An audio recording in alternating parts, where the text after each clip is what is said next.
आज व्लॉगची सुरुवात किचनमधूनच झाली। चला तर मंडळी, welcome back to my YouTube channel, ज्याचं नाव आहे डेली डोस विथ विशाखा। इथे सकाळी सकाळी गडबड चालली होती। तिकडे पोहे करून झाले होते आणि साईडला चहा ठेवला। सकाळी नाश्त्याला आज पोहे बनवले होते, सोबतच जेवणासाठी उसळ बनवायची होती, त्यामुळे चहा होईपर्यंत उसळीची तयारी करून घेतली। आज थोडं हळूहळू चाललं होतं, कारण मावशी येणार नव्हत्या, त्यामुळे काम निवांत होतं। नाहीतर मावशी 10-10:30ला येऊन जाता, त्याच्या आधीच मला सगळं आवरून घ्यावं लागतं। आता दोघांसाठी नाश्त्याच्या प्लेट्स भरून घेतल्या आणि इकडे चहाही उकळला आहे। चला तर मंडळी, तुम्ही व्लॉग कंटिन्यू करा। नाश्ता करून झाल्यावर लगेच स्वयंपाकाला लागले।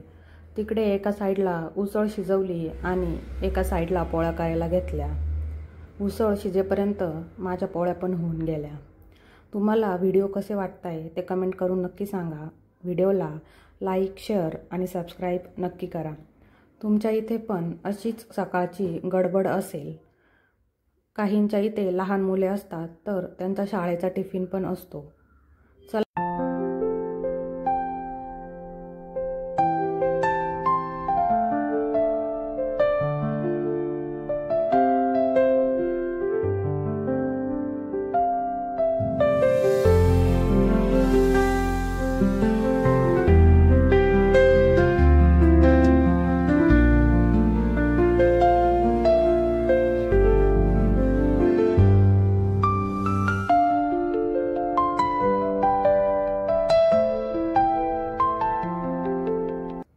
इकडे सगळ्या बॉटल्स रिकाम्या झाल्या होत्या, त्यामुळे क्लीन करून घेतल्या। एका वेळेस एवढ्या बॉटल रिकाम्या असल्या की मी त्या स्वच्छ साबणाने क्लीन करून घेते आणि मगच भरते, म्हणजे मग त्या जेव्हा रिकाम्या होतील तेव्हाच त्या धुतल्या जातील।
संध्याकाळी मस्त वातावरण झालं होतं। म्हटलं आज काहीतरी नवीन ट्राय करूया। सकाळच्या 3 पोळ्या पडल्याच होत्या, मग डोक्यात विचार आला की आपण पिझ्झा बनवू शकतो, कारण पिझ्झासाठी लागणारं सगळं सामान घरातच होतं। त्यामुळे आज पिझ्झा बनवण्याचा बेत आहे। चला तुम्ही पण पाहून घ्या मी कसा बनवला पिझ्झा। चला तर मैत्रिणींनो, आज बनवूया हेल्दी आणि टेस्टी पिझ्झा, जो मी बनवणार आहे शिळ्या पोळ्यांपासून। म्हणजे सकाळच्या ज्या पोळ्या उरल्या असतील किंवा रात्रीच्या उरल्या असतील, ते तुम्ही सकाळी मस्त हेल्दी पिझ्झा बनवून ब्रेकफास्टला खाऊ शकतात। आता मी इथे सकाळच्या पोळ्या घेतलेल्या आहेत, मस्तपैकी 3 पोळ्या आहेत, त्याचं मी आता पिझ्झा बनवणार आहे। तुमच्या घरात जर लहान मुलं हट्ट करत असतील की आम्हाला पिझ्झा खायचा आहे, तर अशा प्रकारे तुम्ही बनवून देऊ शकता, जेणेकरून मैदा वगैरे खाण्याचं टेन्शनही राहणार नाही आणि हेल्दीसुद्धा आहे। आता यामध्ये मी पनीर घेतलेलं आहे, त्याला लाल तिखट, मीठ आणि हळद लावून मिक्स करून घेतलेलं आहे। त्यानंतर इथे कांदा आहे, टोमॅटो आहे, मक्याचे दाणे, शिमला मिरची आहे, तसेच वरती टॉपिंगसाठी चीज क्यूब आहे। आता चीज लहान मुलांना खूप आवडतं, त्यामुळे मग चीज क्यूब पण मी घेतलेला आहे। यामध्ये जर एखादी वस्तू कमी असली तरी चालेल, पण मग तुम्ही त्याऐवजी दुसरी भाजी वगैरे ॲड करू शकता. जे तुम्हाला आवडत असेल त्या भाज्या तुम्ही ॲड करा.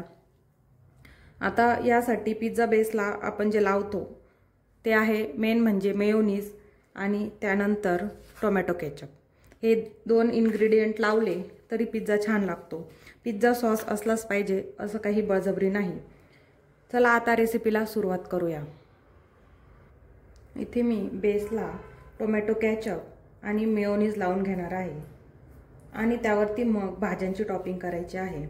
याच्याने छान चव येते. आता तुम्हाला हवं तेवढं तुम्ही मेयोनीज आणि केचप टाकू शकता, त्याने ते मस्त लागणार आहे.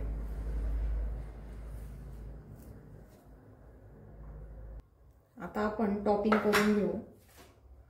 आता टॉपिंगसाठी हे जे काही आपण साहित्य घेतले त्यापैकी एक एक टॉपिंग आपल्याला करायची आहे.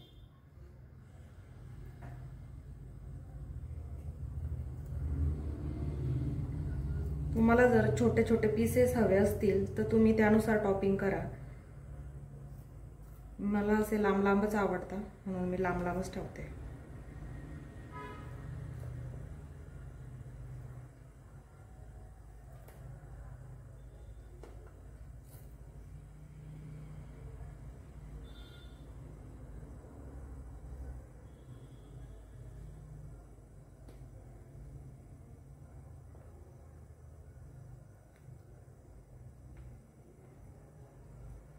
आपण जो बाहेरचा पिझ्झा खातो त्याला टॉपिंग कमी असतं आणि खाली मैद्याचा बेस खूपच मोठा देतात. त्यामुळे मग आपल्याला तो पिझ्झा काही घ्यायला परवडत नाही. कारण 300 ते 350च्या पुढेच तो पिझ्झा मिळतो आणि शिवाय त्याचा मैद्याचा बेस खूप जाड असतो. त्यामुळे ते कधीतरी ठीक आहे पण सारखं सारखं ते हेल्दी नाही. त्यामुळे मी असा घरीच बनवण्याचा ट्राय करते.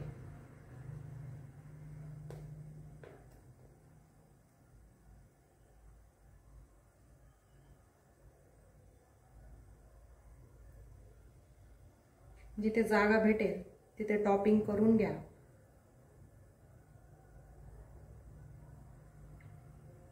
साइड थोड्या मोकळ्या ठेवा म्हणजे चीज वगैरे टाकल्यानंतर ते जास्त बाहेर जाणार नाही.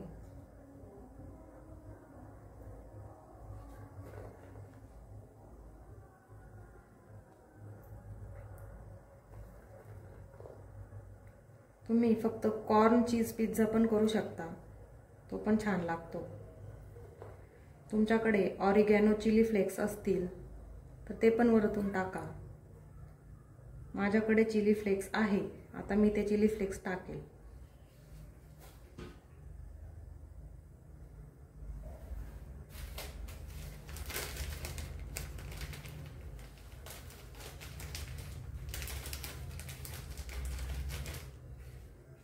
चिली फ्लेक्स विकत घेतले तरी चालतील किंवा घरी बनवलेले असतील तर अजूनच छान. जास्त प्रमाणात चिली फ्लेक्स पण टाकू नका.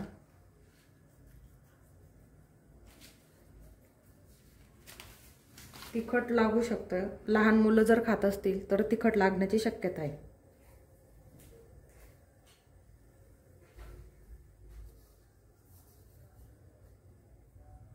तर यावरती मस्तपैकी चीज किसून घेते.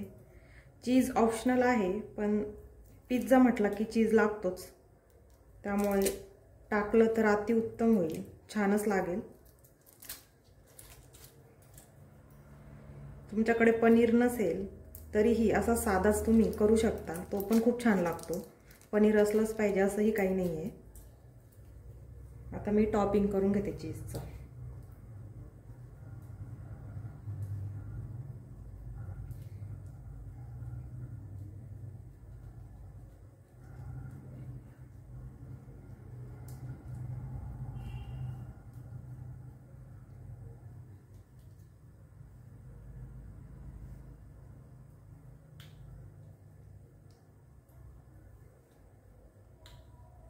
ज्यांना पिझ्झा बेस आवडत असेल ना त्यांनी पिझ्झा बेस पण वापरा.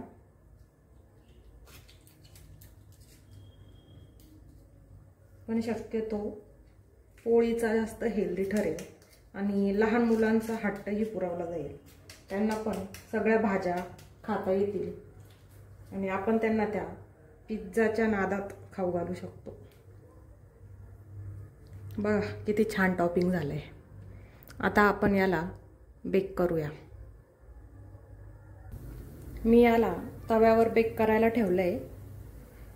तुम्ही याच्यावरती बटर वगैरे पण टाकू शकता, पण शक्यतो मी बिना बटरचाच बेक करते। आता यावरती झाकण ठेवून घेते, म्हणजे मग चीज जे आहे ते मस्त वितळेल। आता झाकण ठेवून घेतलंय। झाकण थोडंसं छोटं झालंय, पण ठीक आहे, व्यवस्थित बेक होईल तो। एक 5 ते 10 मिनिट तुम्ही कमी गॅसवर ठेवा आणि मस्त छान जो बेस आहे, जी खालची पोळी ते एकदम कडक होईल आणि पिझ्झा खाण्याचा जो फील आहे ना, तो ते कडकपणामुळे येतो। इकडे पिझ्झा बेक होईपर्यंत मी लगेच दुसरा पिझ्झा बनवायला घेते, म्हणजे एक बेक होईपर्यंत दुसरा टॉपिंग करून पूर्ण होईल आणि पटकन तो सुद्धा बेक होईल, म्हणजे खाताना अडथळा निर्माण होणार नाही। एकामागून एक पिझ्झा खाण्यासाठी रेडी होतील। तुम्ही पण घरी असा पिझ्झा नक्की बनवून बघा आणि तुमच्या घरातल्या लोकांना आणि लहान मुलांना खायला द्या, त्यांना सुद्धा हा पिझ्झा नक्की आवडेल। इथे माझ्याकडे एकच चीज क्यूब होता, म्हणून मी थोडं चीज कमी टाकलेलं आहे, पण तुम्ही जास्त चीज वापरा, त्याच्याने पिझ्झा अजून छान लागेल। बघा आता पिझ्झा रेडी होत आहे। अजून थोडा वेळ मी याला बेक करणार आहे आणि मग तो खाण्यासाठी रेडी आहे। एकदम छान वास सुटला होता। तुम्ही पण घरी नक्की करा।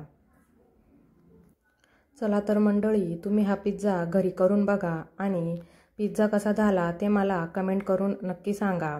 अशाच छान छान रेसिपीज मी घेऊन येणार आहे।